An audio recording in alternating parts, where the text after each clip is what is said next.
परिमेय संख्या क्या होता है? तो ये रेशनल नंबर है, अर्थात वैसी संख्या जो रेशियो के रूप में लिखा जा सके। रेशियो मतलब अनुपात। तो वैसी संख्या जो P बटा Q के रूप में लिखा जा सके, जहाँ P और Q दोनों पूर्णांक है और Q बराबर नहीं है, तो उसे हम लोग कहते हैं, इसे क्यू स्विच करते हैं। ये बिल्कुल आपका पढ़ा हुआ चीज़ है। लेकिन आज हम लोग जो डिस्कस करने जा रहे हैं, वो हमारा पॉइंट है, क्या सभी संख्याएँ हमारे पास हैं, उन सभी संख्याओं को क्या P बटा Q के रूप में लिखा जा सकता है? क्या कुछ ऐसी भी संख्याएँ हैं जो P बटा Q के रूप में नहीं लिखा जा सकता? P बटा Q के रूप में लिख सकते हैं? तो आइए हम लोग कुछ दशमलव भिन्न के बारे में चर्चा करेंगे। इसी से हमारा ये दोनों क्वेश्चन्स जो है हमारा, ये हमारे पास एक दशमलव भिन्न है 2.5, दूसरा दशमलव भिन्न है 3.2727272727 अनंत तक, और एक है 1.0100100010000001, इस तरह से ही ये बढ़ता जा रहा है। अगर आप गौर से देखें तो ये जो दशमलव भिन्न है 2.5, यहाँ हम देखते हैं क्या कि यह दशमलव भिन्न बिल्कुल ही परिमित रूप से है। ये क्या है? परिमित है, मतलब ये क्या है? शांत दशमलव भिन्न। और शांत दशमलव भिन्न को अगर हम बोले इसको P बटे Q में के रूप में आप लिख सकते हैं? तो आप बोलेंगे यस सर लिख सकते हैं। कैसे? 25 और ये दशमलव के बदले 1 और दशमलव दाहिने ओर, तो ये परिमेय संख्या के रूप में लिखा जा सकता है P बटे। अब हम लोग चर्चा कर लेते हैं, ये जो संख्या है, यह अपरिमित रूप से दशमलव बिंदुओं को ग्रहण कर रहा है। अर्थात इसके दशमलव बिंदुओं में अनंत संख्याएँ हैं, 2727 डॉट, डॉट, डॉट दिया गया, मतलब अनंत तक की संख्या है। तो इनको हम लोग कहते हैं अशांत दशमलव, अशांत, नॉन टर्मिनेटिंग। परंतु यहाँ और भी अगर हम गौर करें तो क्या पाते हैं, यहाँ पे जो दशमलव में जो भी संख्याएँ हैं, वो सब आवर्त हो रहा है, रिपीट हो रहा है, सेम संख्या ही रिपीट। तो हम लोग इसको बोलते हैं अशांत आवर्त दशमलव, नॉन टर्मिनेटिंग रिपीटेड।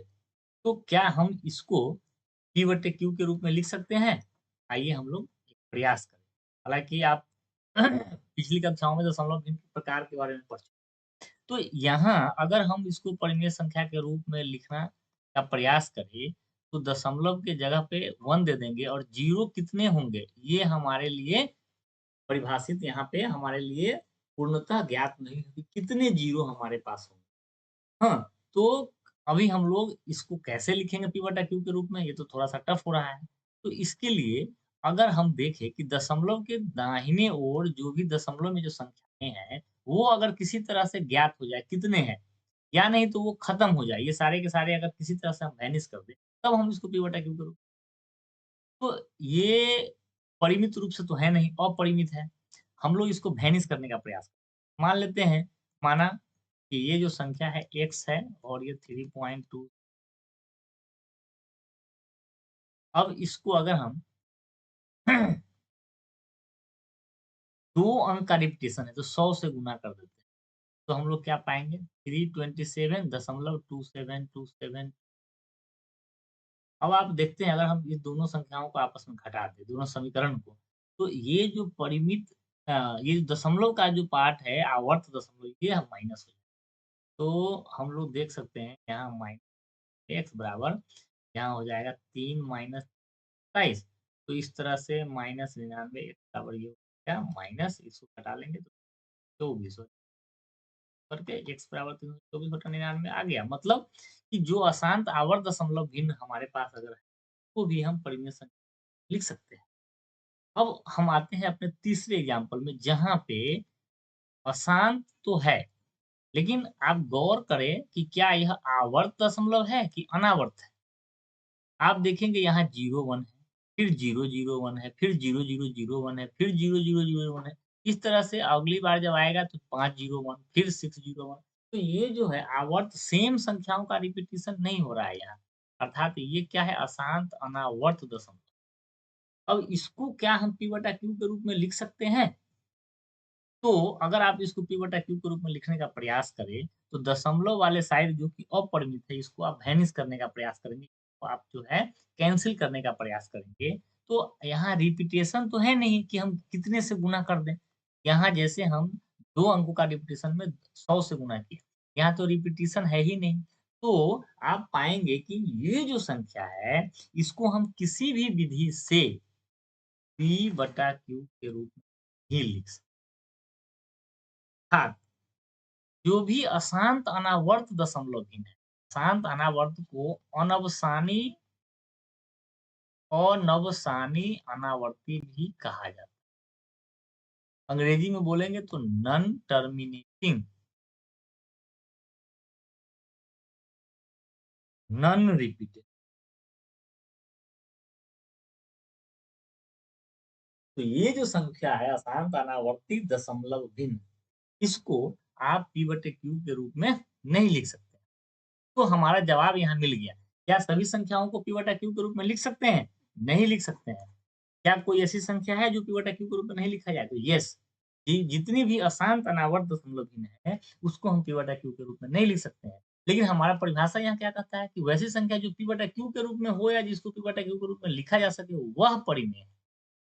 तो जब ये अशांत अनावर्त P बटा Q के रूप में नहीं लिखा जा सकता है, तो ये परिमेय होगा? नहीं होगा, परिभाषा से। तो ऐसी ही संख्याओं को जो अशांत अनावर्त दशमलव भिन्न है, जो P बटा Q के रूप में नहीं लिखा जा सकता है, ये परिमेय नहीं है, इसीलिए इसको हम कहते हैं अपरिमेय संख्या, इर्रेशनल। समझ में आ रहा होगा आशा करता हूँ।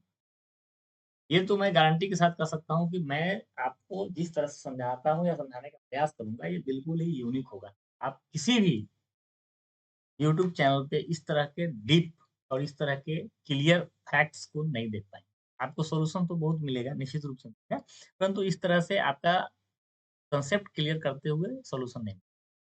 तो हम ये भी देखते हैं कि जितने भी शांत दशमलव भिन्न और अशांत आवर्त दशमलव भिन्न है, उसको हम P बटा Q के रूप में लिख सकते हैं। तो ये परिमेय संख्या होगा, जो भी P बटा Q के रूप में है। अतः हम ये भी कह सकते हैं कि कोई भी परिमेय संख्या जो है, उसको दशमलव भिन्न में परिवर्तित करेंगे इसके विपरीत में, तो वह शांत दशमलव भिन्न होगा या अशांत आवर्त दशमलव भिन्न। परंतु जो अशांत अनावर्त है, वो P बटा Q के रूप में नहीं लिख सकते हैं। तो उसको हम लोग कहते हैं अपरिमेय संख्या। अब सवाल उठता है कि कौन-कौन वैसी संख्या है जो अशांत अनावर्त दशमलव भिन्न के रूप में होता है, अर्थात जो अपरिमेय होता है। तो आप देखेंगे जितनी भी अपरिपूर्ण वर्ग संख्या, जैसे 2 क्या है, 2 का पूरा वर्गमूल नहीं निकाला जा सकता। अगर इसका वर्गमूल हम निकालें, 2 जो है अपरिपूर्ण वर्ग है। इसका वर्गमूल जब आप निकालेंगे, आप 2 का वर्गमूल जो भाग विधि से पढ़े होंगे, निकाल कर देखिएगा, ये कभी भी कितना भी बार आप भाग की क्रिया, वर्गमूल की क्रिया को करते जाएँगे, आपको इसका शेषफल आता रहेगा और वो रिपीट भी नहीं होगा। यह अशांत अनावर्त दशमलव भिन्न के रूप में आता है। √3, √5, √7, लेकिन √4 की अगर बात करेंगे तो √4 अपरिपूर्ण वर्ग संख्या नहीं है। यह परिपूर्ण वर्ग है, परफेक्ट स्क्वायर है। इसका स्क्वायर रूट निकल के 2 आ जाता है। तो ये परिमेय संख्या है। परंतु जो भी अपरिपूर्ण वर्ग संख्या है, उसका अगर वर्गमूल निकालेंगे तो वह अशांत अनावर्त ही होगा और वो अपरिमेय। सिमिलरली अपरिपूर्ण घन संख्या जो है, उसका घनमूल अगर हम निकालेंगे, हम बोलेंगे कि क्यूब रूट 7 निकालिए। तो ये निश्चित रूप से अनावर्त संख्या, अशांत अनावर्त। लेकिन हम क्यूब रूट 8 निकालेंगे तो ये घनमूल, इसका एक परिपूर्ण घन है। इसको 2 के घनमूल के इसका घनमूल 2 के रूप में प्राप्त हो जाएगा, जो कि परिमेय संख्या है। उसी तरीके से एक बहुत ही फेमस, बहुत ही प्रसिद्ध अपरिमेय संख्या है जो क्या होता है, वृत्त के परिधि और व्यास का अनुपात। आप पाई के बारे में पहले से भी परिचित हैं। यह बहुत ही प्रसिद्ध अपरिमेय संख्या है और ये अपरिमेय संख्या जो है, उसका वैल्यू किसके बराबर है? तो इसका जो एक्चुअल वैल्यू है पाई का, वो पाई क्या होता है, तो एक वृत्त के परिधि और व्यास का जो अनुपात है, उसी को हम लोग पाई कहते हैं। तो आप यहाँ बोल सकते हैं कि सर परिधि और व्यास ये भी तो P बटा Q के रूप में है, तो फिर ये पाई अपरिमेय क्यों है? तो एक वृत्त, अगर उसका व्यास अगर आप परिमेय ले लेते हैं, जैसे कि 2 सेंटीमीटर का व्यास है या 2.1 का है, जो भी हो। तो इसकी जो परिधि होगी वो एग्ज़ैक्ट माप जो है ना, अशांत अनावर्त दशमलव। और अगर परिधि अगर आप परिमेय के रूप में ले लेते हैं, तो जो व्यास आएगा ना, वो एग्ज़ैक्ट माप का नहीं होता है, वो अशांत अनावर्त दशमलव। तो पाई जो है, परिधि और व्यास का अनुपात है, एक प्रसिद्ध जो है अपरिमेय संख्या। और पाई का जो वैल्यू है, वो एग्ज़ैक्ट वैल्यू 22/7 नहीं है। 22/7 तो देखने में क्लियर है, ये परिमेय संख्या है। लेकिन पाई क्या है? अपरिमेय है। पाई अपरिमेय है और 22/7 क्या है? परिमेय है, p/q के रूप में है। तो पाई अपरिमेय और 22/7 परिमेय है तो आप बोलेंगे फिर यहाँ कन्फ्यूजन है, तो यहाँ कोई कन्फ्यूजन नहीं। पाई का लगभग वाला वैल्यू 22/7 है, एग्ज़ैक्ट वैल्यू 22/7। तो इस प्रकार से आपका ये कन्फ्यूजन खत्म। इसी प्रकार से आगे की क्लास में आप और भी कुछ संख्याएँ पढ़ेंगे जो अ, अशांत अनावर्त दशमलव भिन्न के रूप का होगा और वो सभी संख्या जो अशांत अनावर्त दशमलव भिन्न है, वो सभी संख्या अपरिमेय ही होता है, जिसको आप नहीं लिख सकते। तो अभी हम लोग को 2 संख्याएँ प्राप्त हो गई, अभी तक का जो सबसे बड़ा समूह है वो परिमेय संख्या का था, जिसके अंदर प्राकृत संख्या, पूर्ण संख्या, पूर्णांक संख्या, भिन्न, दशमलव भिन्न के अंदर शांत और अशांत भी आ जाते हैं। और जो अशांत अनावर्त है वो अपरिमेय संख्या के रूप में एक दूसरा समूह है। और ये दोनों समूह मिल करके वास्तविक संख्या नाम से जाना जाता है। इसको R से सूचित करते हैं। अब अगर हम पुनः संख्या रेखा पर आए, तो संख्या रेखा जो होती है, यह क्या है? एक रेखा है। और हम सभी जानते हैं एक जो रेखा होता है ना, वो असंख्य बिंदुओं से मिलकर अर्थात इस संख्या रेखा पर भी असंख्य बिंदु है। और जब असंख्य बिंदु है, इसका मतलब इस संख्या रेखा पर असंख्य असंख्य संख्याएँ हैं, अनगिनत संख्याएँ। और इस संख्या रेखा पर जो अनगिनत संख्याएँ हैं, वह या तो प्राकृत है, या पूर्ण है, या पूर्णांक है, या तो भिन्न है, या नहीं तो शांत दशमलव भिन्न के रूप में हो, या नहीं तो अशांत आवर्त दशमलव भिन्न के रूप में हो। अर्थात या तो वो परिमेय संख्या के रूप में होगा, या नहीं तो अशांत अनावर्त दशमलव भिन्न के रूप में होगा, अर्थात अपरिमेय। कहने का मतलब एक संख्या रेखा पर असंख्य बिंदु है, एक संख्या रेखा पर अनगिनत संख्याएँ भी होंगी। परंतु ये जितनी भी संख्याएँ हैं, यह या तो परिमेय होगा या नहीं तो अपरिमेय। इसके अलावा और कुछ तीसरा नहीं होगा। और इसलिए इस संख्या रेखा को वास्तविक संख्या रेखा भी कहते हैं और इसका प्रत्येक बिंदु या तो परिमेय होगा या नहीं तो अपरिमेय। तो वास्तविक संख्या भी या तो परिमेय होती है या नहीं तो और इस संख्या रेखा पर जितनी भी बिंदुएँ हैं, हर बिंदु एक अद्वितीय वास्तविक संख्या को निरूपित करता है। मतलब हर बिंदु एक इंडिविजुअल यूनिक वास्तविक संख्या को निरूपित करता है या हर एक संख्या के लिए एक यूनिक बिंदु होता है। हर एक संख्या का एक सिंगल और यूनिक बिंदु इस संख्या रेखा पर